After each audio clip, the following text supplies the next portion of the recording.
রান্নাঘরে পেঁয়াজ কাটতে গিয়ে হাত কেটে গেল। ছেলে দৌড়ে এসে বলল, মা, কি হয়েছে? রক্ত বের হচ্ছে। সে আমাকে বসিয়ে প্রাথমিক চিকিৎসার বক্স নিয়ে এলো। আস্তে আস্তে হাত ধুয়ে ব্যান্ডেজ করছে। ব্যথা লাগছে? সে জিজ্ঞেস করল। আমি মাথা নাড়লাম। সে খুব যত্ন করে ব্যান্ডেজ লাগাল। হঠাৎ আমার আঙুল ধরে বলল, মা, এই হাত দিয়েই একদিন আমাদের বিয়ের আংটি পরবি গু। আমি চমকে উঠলাম। তুই কি বলছিস? সে আমার আহত আঙুলে চুমু দিল। মা, আমি কল্পনা করি একদিন এই হাতেই তোমাকে আংটি পরাব। তুমি আমার বউ হয়ে যাবি গু। কাটা জায়গায় ব্যথার চেয়ে তার কথায় বেশি ব্যথা লাগল। আমি তোমার মা, তুই কি ভাবছিস? সে আমার সামনে বসে বলল, মা, আমি তোমাকে ভালোবাসি। একজন স্ত্রীর মতোই তুমি আমার যত্ন নাও। আমিও তোমার যত্ন নিতে চাই স্বামী হিসেবে গি। আমি তোমাকে বিয়ে করতে চাই মা। এই কাটা হাত সেরে গেলে সেই হাতেই আংটি পরো। খুব ব্যান্ডেজের সাদা রং আমার চোখে ঝলসে গেল। এই গল্পটি সম্পূর্ণ শুনলে আপনাদের পানি অটোমেটিক বের হয়ে যাবে, সো যত দ্রুত সম্ভব হাতের কাছে টিস্যু নিয়ে বসে পড়ো। বিছানার চাদর যেন নষ্ট না হয় সেটা সম্পূর্ণ খেয়াল রাখার অনুরোধ জানিয়ে গল্পটি এখন শুরু করব। তার আগে সর্বশেষ অনুরোধ, দয়া করে এমন পানি বের করার গল্প নিয়মিত শুনতে আমাদের চ্যানেলটি সকলেই সাবস্ক্রাইব করুন। ধন্যবাদ। হ্যালো বন্ধুরা, আমার নাম মিতা দেবনাথ। আমার বয়স ৩৯ বছর। আমার স্বামীর নাম ঋত্বিক দেবনাথ, বয়স ৫২ বছর। আমাদের ২ সন্তান, সৌরভ আর পিয়া। সৌরভ ২১ বছর বয়সী, ইউনিভার্সিটিতে পড়ে। পিয়া ১৪ বছর বয়সী, হাই স্কুলে যায়। আমার জীবনে যা ঘটেছিল সেটা এতই অদ্ভুত যে আজও বিশ্বাস করতে পারি না। সবকিছু শুরু হয়েছিল সেদিন রান্নাঘরে পেঁয়াজ কাটার সময় থেকে। তবে এই ঘটনার পেছনে লুকিয়েছিল আমার পারিবারিক ইতিহাসের এক গভীর রহস্য। আমাদের বাড়িটা ছিল পুরানো, প্রায় ১০০ বছরের পুরানো। আমার শ্বশুর মশাই যখন এই বাড়িটা কিনেছিলেন, তখন বাড়ির আগের মালিকরা খুব তাড়াহুড়ো করে বাড়িটা বিক্রি করে দিয়েছিলেন। কারণটা আমরা জানতাম না। কিন্তু গত কয়েক মাস ধরে বাড়িতে কিছু অদ্ভুত ঘটনা ঘটছিল। রাতে আমাদের ঘুমের মধ্যে পা দিয়ে কেউ যেন খোঁচা দিয়ে যেত। দোতলার করিডরে মাঝেমধ্যে পায়ের আওয়াজ শোনা যেত। অথচ দোতলায় আমরা কেউ থাকি না। সব ঘর তালাবদ্ধ। সৌরভ ছেলেটা কয়েকদিন ধরে অদ্ভুত আচরণ করছিল। আমাকে দেখলেই তার চোখে একটা অন্যরকম ভাব দেখতাম। মাঝেমধ্যে সে আমার খুব কাছে এসে দাঁড়াত। যখন আমি রান্নাঘরে কাজ করতাম, সে পেছন থেকে এসে আমার পিঠে হাত রাখত। মা, তোমার সাহায্য করি, বলতো মিষ্টি হেসে। কিন্তু সেই হাসিতে কি যেন ছিল। আমার মন বলতো এটা স্বাভাবিক নয়। একদিন সকালে দেখি সৌরভ আমার শাড়ি ব্লাউজের তোষকে হাত দিয়ে কি যেন খুঁজছে। কি খুঁজছিস? জিজ্ঞেস করলে বলল, মা, তোমার একটা পুরানো ছবি দেখতে চাইছিলাম গু। কোন ছবি? আমি জানতে চাইলাম। তোমার বিয়ের ছবি, বলে আমার দিকে এমনভাবে তাকালো যে আমার গা শিউরে উঠল। সেদিনই রান্নাঘরে পেঁয়াজ কাটতে গিয়ে হাত কেটে গেল। সৌরভ যখন ব্যান্ডেজ করতে করতে সেসব কথা বলল, আমার মনে হলো এটা আর স্বাভাবিক কিছু নয়। এর পেছনে অন্য কিছু আছে। সেই রাতে আমার স্বামী ঋত্বিক অফিস থেকে দেরিতে এলো। পিয়া বান্ধবীর বাড়িতে গিয়েছিল। বাড়িতে শুধু আমি আর সৌরভ। সৌরভ আমার ঘরে এসে বলল, মা, তোমার সাথে কিছু কথা আছে কু। আমি বললাম, বল উ। মা, আমি জানি তুমি আমার কথা ভুল ভাবছ। কিন্তু আমি নিজেকে সামলাতে পারছি না। আমার মনে হয় তুমি শুধু আমার মা নও। তুমি আরও কিছু গু। আমি অবাক হয়ে বললাম, তুই কি বলছিস সৌরভ? আমি তোর মা। আর কিছুই না ঘে। না মা, তুমি আরও কিছু। আমি স্বপ্নে দেখি তুমি একটা লাল শাড়ি পরে একটা বড় ঘরে দাঁড়িয়ে আছো। সেই ঘরে অনেক মোমবাতি জ্বলছে। আর তুমি আমাকে ইশারা করে ডাকছ গো। আমার বুকের ভেতর কেমন যেন করতে লাগল। তুই এসব কি বলছিস? মা, আমি আরও দেখি। দেখি তুমি আর আমি একসাথে কোথাও ভ্রমণে যাচ্ছি। আমরা একটা পুরানো বাগানবাড়িতে গিয়েছি। সেখানে একটা বড় পুকুর আছে। পুকুরের পাড়ে একটা বট গাছ। আর সেই গাছের নিচে একটা ছোট মন্দির। আমার পুরো শরীর কাঁপতে শুরু করল। কারণ সৌরভ যেই বাগানবাড়ির কথা বলছে সেটা ছিল আমার ছোটবেলার বাড়ি, আমার মামা বাড়ি। কিন্তু সৌরভ তো কখনো সেখানে যায়নি। তাহলে সে কিভাবে জানল? সৌরভ, তুই এইসব কোথায় দেখছিস? আমি জিজ্ঞেস করলাম কাপা গলায়। মা, আমি জানি না। কিন্তু আমার মনে হয় আমি তোমাকে আগে থেকেই চিনি। অনেক আগে থেকে গি। পরের দিন সকালে আমি আমার মায়ের কাছে ফোন করলাম। মা বললেন, মিতা, তুই এসব কি জিজ্ঞেস করছিস? সৌরভের কি হয়েছে? আমি মাকে সবকিছু খুলে বললাম। মা কিছুক্ষণ চুপ থেকে বললেন, মিতা, তোর মামাবাড়ির কথা সৌরভ কিভাবে জানতে পারল? আর তুই কি জানিস তোর মামাবাড়িতে একটা রহস্য আছে? কি রহস্য মা? আমি জানতে চাইলাম। সেই বাগানবাড়িতে একসময় একটা দম্পতি থাকত। স্বামী স্ত্রী দুজনেই খুব ভালোবাসত। কিন্তু স্ত্রীটা মারা যাওয়ার পর স্বামী পাগল হয়ে গিয়েছিল। সে বলতো তার স্ত্রী ফিরে এসেছে। তার স্ত্রী অন্য রূপে তার কাছে আসে। আমার মাথা ঝিমঝিম করতে লাগল। তার মানে? মিতা, সেই পুরানো বাগানবাড়িতে কি তুই কখনো গিয়েছিস সৌরভকে নিয়ে? না মা, কখনো না গি। তাহলে সে কিভাবে জানল সেই জায়গার কথা? মিতা, আমার মনে হয় তোর সৌরভের উপর কোনো অশুভ শক্তির প্রভাব পড়েছে। তুই ঠাকুর মার কাছে যা, পূজা দেখি। সেদিন বিকেলে সৌরভ আমার কাছে এসে বলল, মা, আমি একটা জায়গা দেখতে যেতে চাই। তুমি কি আমার সাথে যাবে? কোনো জায়গা? আমি জিজ্ঞেস করলাম। মা, আমি জানি না জায়গাটার নাম, কিন্তু আমি স্বপ্নে দেখেছি একটা পুরানো বাগানবাড়ি। সেখানে একটা পুকুর আছে, আর পুকুরের পাড়ে একটা বটগাছ। আমার মনে হলো এটাই সময়। আমি সৌরভকে নিয়ে আবার মামাবাড়ি গেলাম। তন্ত্রিক আমাদের সাথে এলেন। তিনি বললেন, এই জায়গাটার একটা পুরানো ইতিহাস আছে। অনেক বছর আগে এখানে একটা দম্পতি থাকত। তারা খুব ভালোবাসত একে অপরকে। কিন্তু স্ত্রীটা অল্প বয়সে মারা যায়। স্বামী তার স্ত্রীর জন্য এই মন্দির বানিয়েছিল। এবং সেই মন্দিরে একটা অভিশাপ দিয়েছিল যে যে কেউ এখানে আসবে সে তার সবচেয়ে প্রিয় মানুষকে অন্যভাবে দেখবে। তার মানে? আমি জিজ্ঞেস করলাম। মানে হলো, সৌরভ আপনাকে মা হিসেবে না দেখে স্ত্রী হিসেবে দেখছে। কারণ এই অভিশাপের প্রভাবে তার মনে হচ্ছে আপনি তার প্রেমিকা। তন্ত্রিক মন্দিরের সামনে পূজার আয়োজন করলেন। অনেকক্ষণ ধরে মন্ত্র পড়লেন, ধূপ জ্বালালেন, আর সৌরভকে বললেন মন্দিরের সামনে বসতে। পূজা চলাকালীন সৌরভের শরীর কাঁপতে শুরু করল। তার চোখ দিয়ে পানি পড়তে লাগল। মা, আমার কি হচ্ছে? আমার মনে হচ্ছে কেউ আমার ভেতর থেকে বের হয়ে যাচ্ছে। তন্ত্রিক বললেন, এটাই হবে।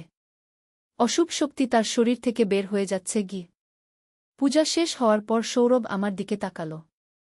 এবার তার চোখে সেই অদ্ভুত ভাব নেই। সে বলল, মা, আমি কি করেছিলাম? আমার মনে পড়ছে আমি তোমাকে কিছু অদ্ভুত কথা বলেছিলাম। আমি স্বস্তির নিঃশ্বাস ফেললাম।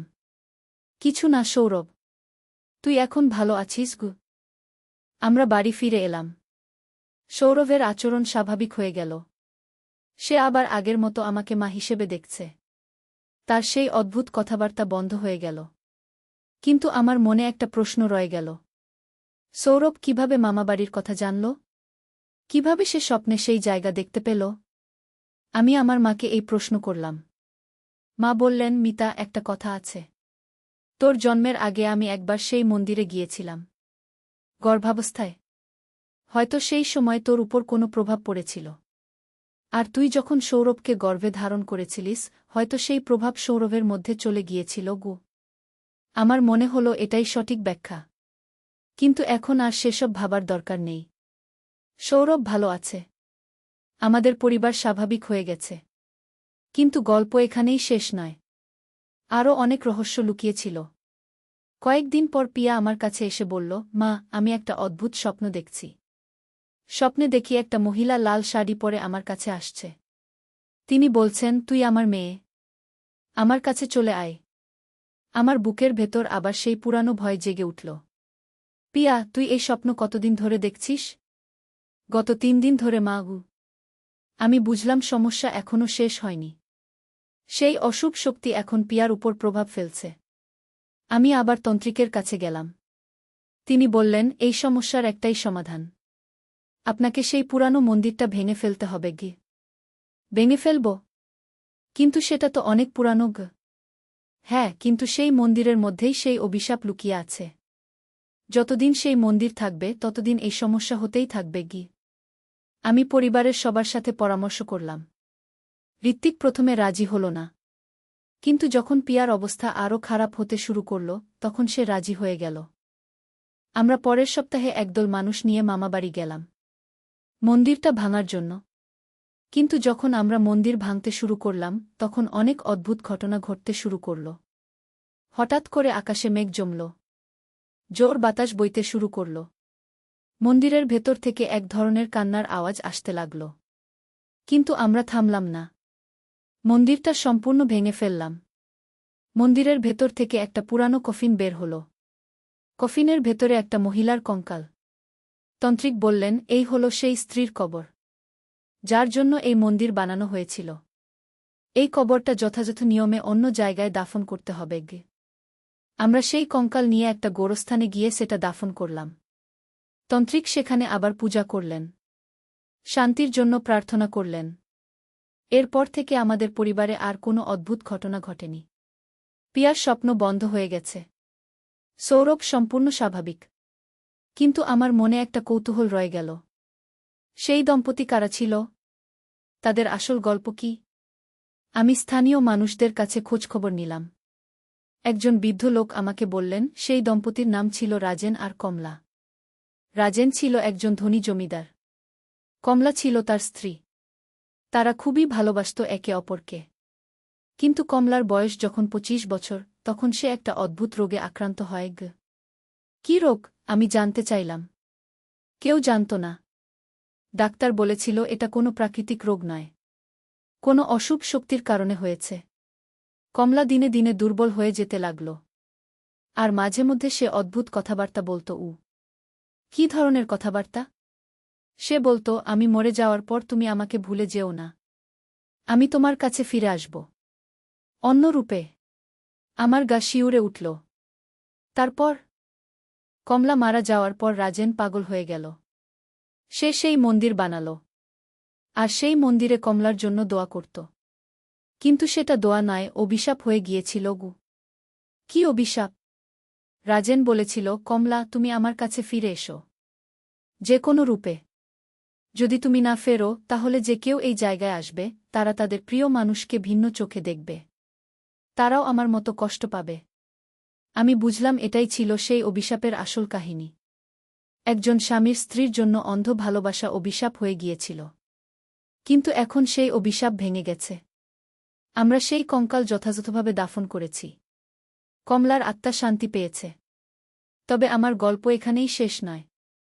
আরও একটা রহস্য ছিল। কয়েক মাস পর আমি আবার সেই জায়গায় গেলাম। দেখলাম সেই বট গাছটা নেই। গাছটা শুকিয়ে গেছে। পুকুরটাও শুকিয়ে গেছে। স্থানীয় একজন লোক বলল, আপা, এই জায়গায় এখন কেউ আসে না। কারণ মানুষ বলে এখানে এখনও কিছু অদ্ভুত জিনিস হয়। কী ধরনের অদ্ভুত জিনিস? আমি জিজ্ঞেস করলাম। মাঝে মধ্যে রাতে এই জায়গায় একটা সাদা শাড়ি পরা মহিলাকে দেখা যায়। তিনি কাউকে খুঁজে বেড়ান আর বলেন, আমার স্বামী কোথায়? আমার মনে হলো হয়তো কমলার আত্মা এখনও শান্তি পায়নি। সে এখনও তার স্বামী রাজেনকে খুঁজে বেড়াচ্ছে। আমি আবার তান্ত্রিকের কাছে গেলাম। তিনি বললেন, এই সমস্যার সমাধানের জন্য রাজেনের কবর খুঁজে বের করতে হবে। তার কবরও কমলার কবরের পাশে দাফন করতে হবে। আমি খোঁজখবর নিয়ে জানতে পারলাম রাজেন কমলার মৃত্যুর 5 বছর পর মারা যায়। কিন্তু তার কবর কোথায় সেটা কেউ জানে না। আমি পুরানো রেকর্ড ঘেঁটে জানতে পারলাম রাজেনকে তার নিজের বাগানেই দাফন করা হয়েছিল। সেই বাগান এখন জঙ্গলে পরিণত হয়েছে। আমি কয়েকজন লোক নিয়ে সেই জঙ্গলে গেলাম। অনেক খোঁজাখুঁজির পর একটা পুরানো কবর পেলাম। কবরের উপর একটা পাথরে লেখা ছিল, খু রাজেন চৌধুরী গু। আমরা সেই কবর খুঁড়ে রাজেনের কঙ্কাল বের করলাম এবং সেটা নিয়ে কমলার কবরের পাশে দাফন করলাম। তান্ত্রিক সেখানে একটা বিশেষ পূজা করলেন। 2 আত্মার মিলনের জন্য প্রার্থনা করলেন। সেই দিন রাতে আমার একটা স্বপ্ন হল। স্বপ্নে দেখলাম একজন পুরুষ আর একজন মহিলা হাত ধরে কোথাও চলে যাচ্ছে। তারা দুজনেই খুশি। মহিলাটা আমার দিকে ফিরে তাকিয়ে বলল, ধন্যবাদ। এরপর থেকে সেই জায়গায় আর কোনো অদ্ভুত ঘটনা ঘটেনি। কমলা আর রাজেনের আত্মা শান্তি পেয়েছে। কিন্তু এই পুরো ঘটনার মধ্যে আমি একটা জিনিস বুঝতে পেরেছি। ভালোবাসা যখন অন্ধ হয়ে যায় তখন সেটা অভিশাপ হয়ে যায়। রাজেন কমলাকে এত ভালোবাসত যে সে তার মৃত্যুর পরও তাকে ছাড়তে পারেনি। সেই ভালোবাসায় অভিশাপ হয়ে অন্য মানুষদের কষ্ট দিয়েছে। আমার পরিবারেও একই ঘটনা ঘটতে পারত। সৌরভ যদি আমাকে মা হিসেবে না দেখে অন্যভাবে দেখতে থাকত, তাহলে আমাদের পরিবার ভেঙে যেত। কিন্তু আল্লাহর রহমতে আমরা সময়মতো সমস্যা বুঝতে পেরেছি এবং সমাধান করতে পেরেছি। এখন আমাদের পরিবার আগের মতোই সুখে শান্তিতে আছে। সৌরভ তার পড়াশোনায় মনোযোগ দিয়েছে। পিয়াও স্কুলে ভালো করছে। ঋত্বিক আর আমি আগের মতোই আছি। কিন্তু এই ঘটনা আমাকে একটা শিক্ষা দিয়েছে। পৃথিবীতে অনেক রহস্যময় জিনিস আছে যেগুলো আমরা বুঝি না। অনেক পুরানো অভিশাপ, অনেক অশুভ শক্তি আছে। কিন্তু যদি আমরা সাহস রাখি এবং সঠিক পথ খুঁজি, তাহলে যেকোনো সমস্যার সমাধান করতে পারি। আর সবচেয়ে বড় কথা হল, পরিবারের সবাই একসাথে থাকলে যেকোনো বিপদ মোকাবেলা করা যায়। এই গল্পটা আমি আমার পরিবারের সবার সাথে শেয়ার করেছি। তারা সবাই বিশ্বাস করে, কারণ তারা নিজের চোখে দেখেছে কি ঘটেছিল। আজও যখন আমি সেই রান্নাঘরে পেঁয়াজ কাটি, তখন সেই দিনের কথা মনে পড়ে, যেদিন সৌরভ আমার হাত ব্যান্ডেজ করতে করতে সেই অদ্ভুত কথা বলেছিল। সেই দিন থেকে শুরু হয়েছিল আমাদের জীবনের সবচেয়ে রহস্যময় অভিজ্ঞতা। কিন্তু এখন আমি হাত কাটলে সৌরভ এসে স্বাভাবিকভাবে ব্যান্ডেজ করে দেয়া। বলে, মা সাবধানে কাটবে, কেউ আর কিছু বলে না। আমাদের জীবনটা আবার স্বাভাবিক হয়ে গেছে। কিন্তু এই অভিজ্ঞতা আমাদের আরও কাছে এনেছে। আরও ভালোভাবে বুঝতে শিখিয়েছে যে পরিবার কত গুরুত্বপূর্ণ। যখন আমি এই গল্পটা অন্য মানুষদের বলি, তারা অবাক হয়। কেউ কেউ বিশ্বাস করে না। কিন্তু আমি জানি এটা সত্যি। কারণ আমি নিজে এই সব কিছু দেখেছি, অনুভব করেছি। আর এই ঘটনার পর আমি বুঝেছি যে পৃথিবীতে অনেক কিছুই আছে যা আমরা জানি না। অনেক শক্তি আছে যা আমাদের প্রভাবিত করতে পারে। কিন্তু আমাদের বিশ্বাস, আমাদের পারস্পরিক ভালোবাসা আর আমাদের সাহস দিয়ে আমরা যেকোনো সমস্যা মোকাবেলা করতে পারি। আমার পরিবারে এখন আগের মতোই হাসি আনন্দ। সৌরভ বিশ্ববিদ্যালয়ে ভর্তি হয়েছে। পিয়া তার বান্ধবীদের সাথে খেলাধুলায় ব্যস্ত। ঋত্বিক তার কাজকর্মে মনোযোগ দিয়েছে। আর আমি আমার পরিবারের যত্ন নিচ্ছি। রান্নাবান্না করছি। বাচ্চাদের দেখাশোনা করছি। স্বামীর সেবা করছি। স্বাভাবিক জীবন। কিন্তু মাঝে মধ্যে যখন রাতে একা বসে থাকি, তখন সেই দিনগুলোর কথা মনে পড়ে। কত অদ্ভুত ছিল সবকিছু। কত রহস্যময়। আর মনে হয় জীবনটা কত অপ্রত্যাশিত। আজ যা স্বাভাবিক মনে হয়, কাল হয়তো সেটাই অস্বাভাবিক হয়ে যাবে। আজ যাকে আমরা ভালোবাসি, কাল হয়তো সেই ভালোবাসাই সমস্যা হয়ে যাবে। কিন্তু সেজন্য চিন্তা করে লাভ নেই। জীবন যেমন আছে তেমনি নিতে হবে। সবার সাথে ভালো থাকতে হবে। পরিবারকে ভালোবাসতে হবে। আর হ্যাঁ, কখনো যদি কোনো অদ্ভুত ঘটনা ঘটে, তাহলে ভয় পেয়ে বসে থাকলে চলবে না। সাহস নিয়ে মোকাবেলা করতে হবে। সমাধানের পথ খুঁজতে হবে। আমার এই অভিজ্ঞতা হয়তো অন্য কারো কাজে আসবে। যদি কখনো কারো পরিবারে এমন কোনো সমস্যা হয়, তাহলে তারা জানবে যে এর সমাধান আছে। হতাশ হওয়ার কিছু নেই। আমি এই গল্পটা আমার বন্ধুদের বলেছি। পাড়া প্রতিবেশীদের বলেছি। অনেকেই বিশ্বাস করে। আবার অনেকেই হাসে। কিন্তু আমার কিছু যায় আসে না। আমি জানি এটা সত্যি। আর এই ঘটনার পর আমি আরও বেশি করে ধর্মকর্ম করি। নামাজ পড়ি। দোয়া করি। আল্লাহর কাছে শুকরিয়া আদায় করি যে তিনি আমাদের পরিবারকে রক্ষা করেছেন। সৌরভ এখন একটা ভালো ছেলে। সে তার পড়াশোনায় মনোযোগ দিয়েছে। আমার সাথে খুব স্বাভাবিকভাবে কথাবার্তা বলে। মাঝে মধ্যে বলে, মা সেই দিনগুলোতে আমার কি হয়েছিল? আমি বলি, সবকিছু ভুলে যা। এখন তুই ভালো আছিস গো। পিয়াও আমাদের সাথে খুলে কথা বলে। সে বলে, মা আমার কি আবার কখনো সেইরকম স্বপ্ন হবে? আমি বলি, না মা, হবে না। সব শেষ হয়ে গেছে গু। ঋত্বিকও এখন বিশ্বাসটা নিয়ে কথা বলে। সে বলে, মিতা, ভালো হয়েছে তুমি সময়মতো ব্যবস্থা নিয়েছিলে। না হলে আমাদের পরিবারের কি হতো? আমিও এই কথাই ভাবি। যদি আমি সময়মতো বুঝতে না পারতাম যে সৌরভের সাথে কিছু একটা ঘটছে, তাহলে কি হতো? যদি আমি তন্ত্রিকের কাছে না যেতাম, তাহলে কি হতো? হয়তো আমাদের পরিবার ভেঙে যেত। হয়তো সৌরভ পাগল হয়ে যেত। হয়তো আমার স্বামী আমাকে ছেড়ে চলে যেত। হয়তো পিয়ার উপরও সেই অভিশাপের প্রভাব পড়ত। কিন্তু আল্লাহর রহমতে সবকিছু ঠিক হয়ে গেছে। আজ যখন আমি এই গল্পটা বলছি, তখন আমার মনে হচ্ছে সেই দিনগুলো স্বপ্নের মতো ছিল। কিন্তু সেটা বাস্তব ছিল। আমি জানি। আর আমি এই গল্প থেকে একটা শিক্ষা পেয়েছি। সেটা হলো, পরিবারের কোনো সদস্যের আচরণে যদি হঠাৎ পরিবর্তন আসে, তাহলে সেটা নিয়ে উদাসীন থাকা উচিত নয়। খোঁজ খবর নিতে হবে।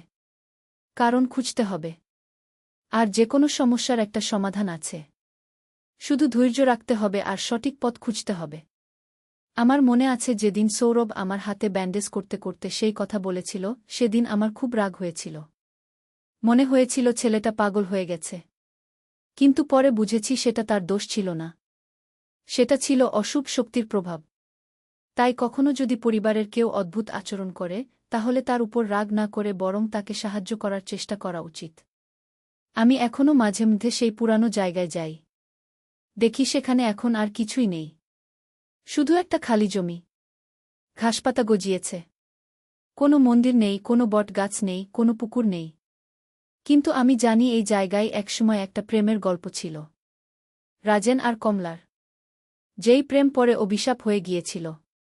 কিন্তু আমরা সেই অভিশাপ ভেঙে দিয়েছি। আমার মনে হয় রাজেন আর কমলা এখন শান্তিতে আছে। তারা একসাথে আছে। যেমন তারা জীবিত অবস্থায় থাকতে চেয়েছিল। আর আমাদের পরিবার? আমরাও শান্তিতে আছি। আমাদের মধ্যে আর কোনো অস্বাভাবিক টানাপোড়েন নেই। সৌরভ আমাকে মা হিসেবে দেখে। পিয়া আমাকে মা হিসেবে দেখে। ঋত্বিক আমাকে স্ত্রী হিসেবে দেখে। সবকিছু তার নিজের জায়গায় আছে। যেমন থাকার কথা। কিন্তু এই ঘটনা আমাকে আরেকটা জিনিস শিখিয়েছে। সেটা হলো, আমাদের পূর্বপুরুষদের কর্মের প্রভাব আমাদের উপর পড়তে পারে। যেমন সেই রাজেন আর কমলার কর্মের প্রভাব আমাদের উপর পড়েছিল। তাই আমাদের নিজেদের কর্ম সম্পর্কে সতর্ক থাকা উচিত। আমরা যা করি সেটা যেন পরবর্তী প্রজন্মের জন্য সমস্যার কারণ না হয়। আমি আমার বাচ্চাদের এই কথাগুলো বলি, তোরা সবসময় ভালো কাজ করবি। খারাপ কাজ করবি না। কারণ তোদের কর্মের প্রভাব তোদের বাচ্চাদের উপর পড়তে পারে কি। সৌরভ আর পিয়া আমার কথা শোনে। তারা ভালো মানুষ হওয়ার চেষ্টা করে। আমি চাই আমার পরিবার সবসময় সুখে থাকুক। কোনো অশুভ শক্তি যেন আমাদের ক্ষতি করতে না পারে। কোনো পুরানো অভিশাপ যেন আমাদের প্রভাবিত করতে না পারে। আর আমি প্রার্থনা করি যে অন্য কোনো পরিবারের যেন আমাদের মতো এই ধরনের সমস্যা না হয়। কিন্তু যদি হয় তাহলে তারা যেন সাহস রাখে। হতাশ না হয়। সমাধানের পথ খোঁজে। কারণ আমি জানি যে কোনো সমস্যারই একটা সমাধান আছে। শুধু ধৈর্য রাখতে হবে আর সঠিক পথে এগিয়ে যেতে হবে। এই গল্পটা এখানেই শেষ। কিন্তু আমার জীবন চলমান। আমি প্রতিদিন নতুন কিছু শিখছি। নতুন অভিজ্ঞতা অর্জন করছি। তবে আমি আশা করি আর কখনো এমন রহস্যময় কিছুর সম্মুখীন হব না। একবারই যথেষ্ট। আমি চাই আমার বাকি জীবনটা শান্তিতে কাটুক। পরিবার নিয়ে সুখে থাকি। বাচ্চারা বড় হোক। তাদের বিয়েশাদী দেখি। নাতিনাতনির মুখ দেখি। সাধারণ একটা জীবন। কোনো জটিলতা নেই, কোনো রহস্য নেই। কিন্তু যা হয়েছে সেটা আমার জীবনের একটা গুরুত্বপূর্ণ অংশ।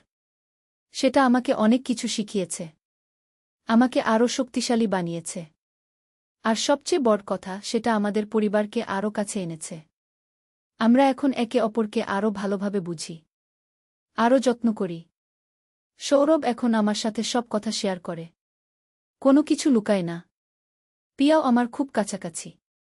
ঋত্বিকও আমার প্রতি আরও মনোযোগী। হয়তো এই সংকটটা আমাদের পরিবারের জন্য একটা পরীক্ষা ছিল। আমরা সেই পরীক্ষায় উত্তীর্ণ হয়েছি। আর এখন আমরা আরও শক্তিশালী। যারা আমার এই গল্প শুনবে তারা হয়তো ভাববে এটা কল্পকাহিনী। কিন্তু আমি জানি এটা সত্যি। প্রতিটি কথা সত্যি। আর আমি আশা করি এই গল্প থেকে মানুষ কিছু শিক্ষা নেবে।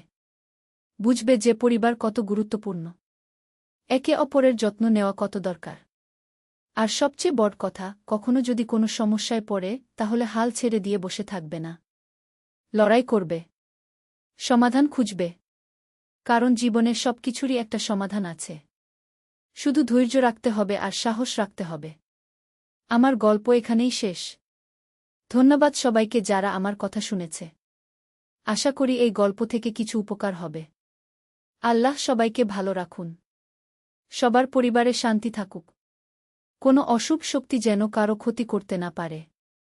আমি এই গল্পটা এখানেই শেষ করছি। কিন্তু মনে রাখবেন, জীবনে যে কোনো সমস্যার একটা সমাধান আছে। শুধু ধৈর্য রাখুন আর সঠিক পথে এগিয়ে যান। আর হ্যাঁ, পরিবারকে ভালোবাসুন। একে অপরের যত্ন নিন। কারণ পরিবারই হল আমাদের সবচেয়ে বড় সম্পদ। আজ আমি যখন রান্নাঘরে কাজ করি তখন মাঝে মধ্যে সেই দিনের কথা মনে পড়ে। কিন্তু আর ভয় লাগে না। কারণ আমি জানি আমরা সেই কঠিন সময় পার করে এসেছি। সৌরভ এখন একটা ভালো ছেলে। সে তার স্বপ্ন নিয়ে এগিয়ে চলেছে। ইঞ্জিনিয়ারিং পড়ছে। ভবিষ্যতে একটা ভালো চাকরি করবে। পিয়াও তার লেখাপড়ায় মনোযোগী। সে চায় ডাক্তার হতে, মানুষের সেবা করতে। ঋত্বিক তার ব্যবসায় সফল। আমাদের পরিবারের সবার প্রয়োজন মেটাতে পারে। আর আমি আমার পরিবারের মা হিসেবে, স্ত্রী হিসেবে আমার দায়িত্ব পালন করে যাচ্ছি। এটাই আমার স্বপ্ন ছিল। এটাই আমার সুখ। মাঝে মধ্যে ভাবি, যদি সেই ঘটনা না ঘটত তাহলে হয়তো আমরা একে অপরকে এত ভালোভাবে বুঝতে পারতাম না। হয়তো আমাদের মধ্যে এত গভীর বন্ধন তৈরি হতো না। তাই ভাবি, হয়তো সেই সংকটটা আমাদের জন্য একটা আশীর্বাদ ছিল, যেটা আমাদের আরও কাছে এনেছে। এখন আমরা একটা সুখী পরিবার। আমাদের মধ্যে কোনো লুকোছাপা নেই। সবাই সবার সাথে খোলাখুলি কথা বলে। আর আমি প্রতিদিন আল্লাহর কাছে শুকরিয়া আদায় করি। কারণ তিনি আমাদের একটা কঠিন সময় থেকে উদ্ধার করেছেন। আমার এই গল্প যারা শুনেছে, আশা করি তারা এটা থেকে কিছু শিক্ষা নেবে। আর যদি কখনো এমন কোনো সমস্যায় পড়ে তাহলে হাল ছেড়ে দেবে না। কারণ আমি বিশ্বাস করি, আল্লাহ কারো উপর এমন কোনো বিপদ দেন না যেটা সে সহ্য করতে পারে না। আর প্রতিটি বিপদের একটা সমাধান আছে। আমাদের শুধু ধৈর্য রাখতে হবে, সাহস রাখতে হবে, আর সঠিক পথে এগিয়ে যেতে হবে। আমার গল্প এখানেই সমাপ্ত। কিন্তু আমার জীবন চলমান। প্রতিদিন নতুন অভিজ্ঞতা, নতুন শিক্ষা। আর আমি আশা করি আমার বাকি জীবনটা এভাবেই শান্তিতে কাটুক। পরিবার নিয়ে সুখে থাকি। সবাইকে ধন্যবাদ যারা আমার কথা ধৈর্য ধরে শুনেছে। আল্লাহ সবাইকে ভালো রাখুন। আমার মিতা দেবনাথের এই রহস্যময় কাহিনী এখানেই শেষ। আশা করি এই গল্প থেকে সবাই কিছু না কিছু শিক্ষা নেবে। আর মনে রাখবে, জীবনে যত বড় সমস্যাই আসুক না কেন, সেটার একটা সমাধান আছে। শুধু ধৈর্য রাখতে হবে আর সঠিক পথে এগিয়ে যেতে হবে। আল্লাহ সবার মঙ্গল করুন।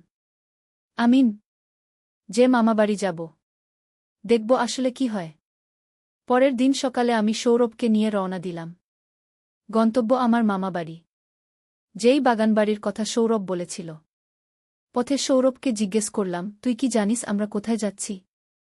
না মা, কিন্তু আমার মনে হচ্ছে আমি এই পথ চিনি। সৌরভ বলল।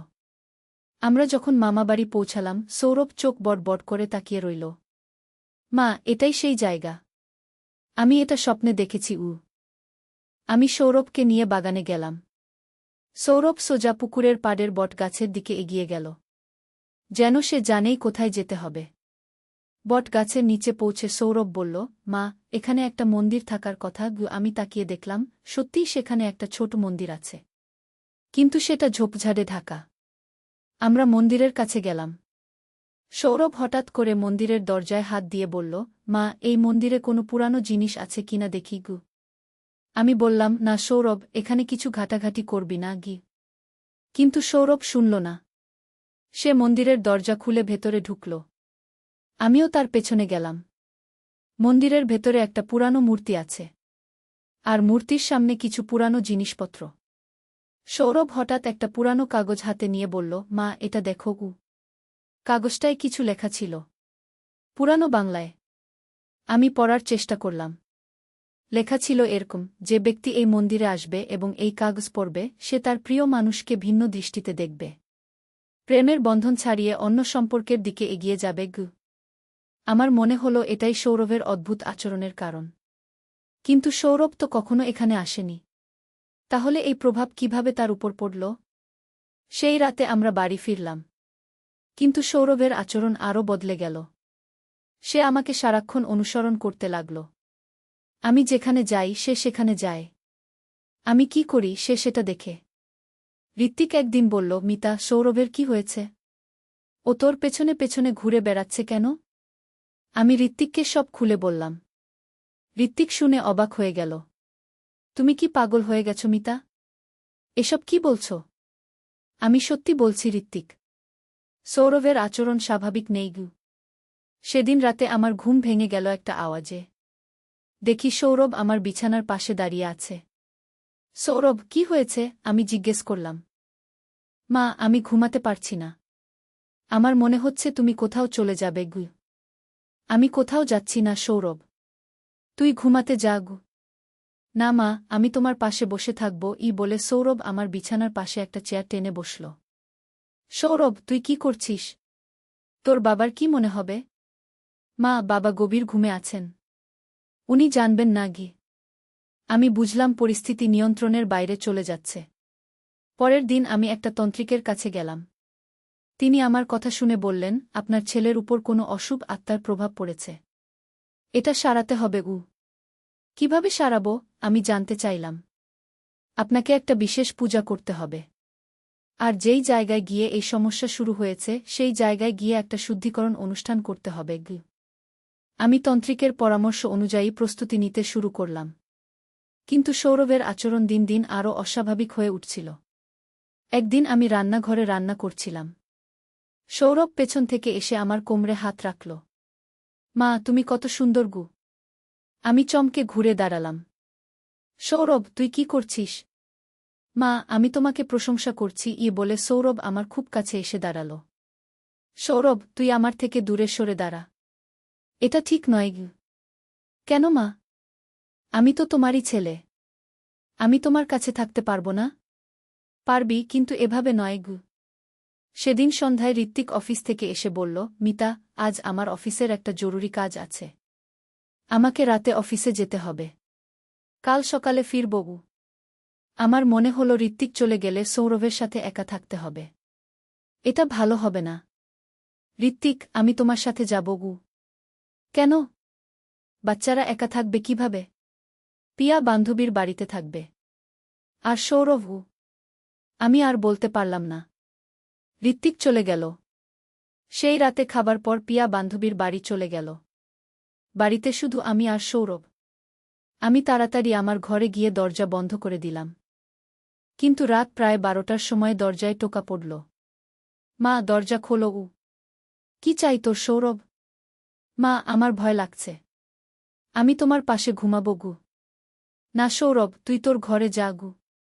মা, প্লিজ। আমি ভয় পাচ্ছি গু। আমি দরজা খুললাম। সৌরভের মুখ দেখে মনে হলো সে সত্যিই ভয় পেয়েছে। কিসের ভয় সৌরভ? মা, আমার মনে হচ্ছে কেউ আমাকে তাড়া করছে। কেউ আমার পেছনে পেছনে আসছে গু। কে আসছে? একজন মহিলা। লাল শাড়ি পরা। তিনি আমাকে ডাকছেন গু। আমার গা শিউরে উঠল। তন্ত্রিক যেমন বলেছিলেন ঠিক তেমনি হচ্ছে। সৌরভের উপর কোনো অশুভ আত্মার প্রভাব পড়েছে। সৌরভ, তুই আমার পাশে বস। কিন্তু কিছু করবি না গি। সৌরভ আমার বিছানায় বসল। কিছুক্ষণ পর সে আমার দিকে তাকিয়ে বলল, মা, তুমি জানো আমি তোমাকে কতটা ভালোবাসি? হ্যাঁ, জানি গু। না মা, আমার ভালোবাসাটা অন্যরকম। আমি তোমাকে একজন নারী হিসেবে ভালোবাসি উ। আমি উঠে দাঁড়ালাম। সৌরভ, তুই কি বলছিস জানিস? মা, আমি জানি। কিন্তু আমি নিজেকে সামলাতে পারছি না গি বলে সৌরভ আমার হাত ধরল। আমি হাত ছাড়িয়ে নিয়ে বললাম, সৌরভ, তুই তোর ঘরে যা। এখনই গি। সৌরভ উঠে গেল। কিন্তু যাওয়ার সময় বলল, মা, আমি তোমাকে ছাড়তে পারব না গি। পরের দিন সকালে আমি তন্ত্রিকের কাছে গেলাম। তিনি বললেন, আর দেরি করা ঠিক হবে না। আজই সেই জায়গায় গিয়ে শুদ্ধিকরণ করতে হবে গু। আমি সৌরভকে নিই।